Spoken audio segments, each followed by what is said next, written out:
Hello po mga kagabayan, ito po ang forecast natin tungkol po dito sa bagong nabuong bagyo na low pressure area. Ito po ay posible po ito magdala ng mga pag-ulan at mga biglaang pagbaha dahil po dito sa low pressure area at papalakasin po nito ang habagat.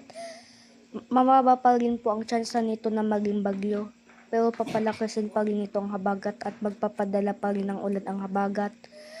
Apektado ng habagat ang West Southern Luzon, Visaya, Mindanao at Palawan at ilang bahagi ng Luzon.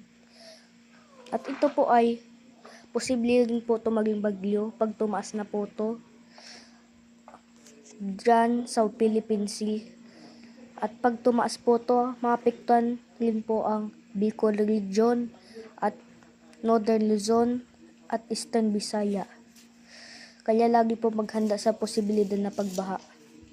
Ito rin ay pupunta sa Batanes at magpapaulan po. Posible na po ito maging bagyo pag nasa Philippine Sea na po ito. Kaya maghanda po. Ito pong habagat ay lalakas pa rin po. Paglalakas pa ang ulan.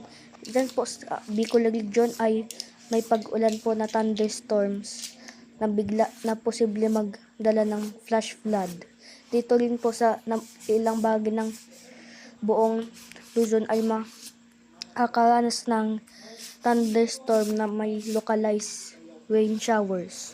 Kaya maghanda. Dito rin po sa Visaya, maulan rin po sa ilang bahagi ng Northern Samar at Eastern Samar, maging pong maulan dahil po dito sa low pressure area. Posible pa rin po may mabuong low pressure area, kaya lagi po mag-monitor ukol sa weather systems. Yan po ang weather update. Thank you.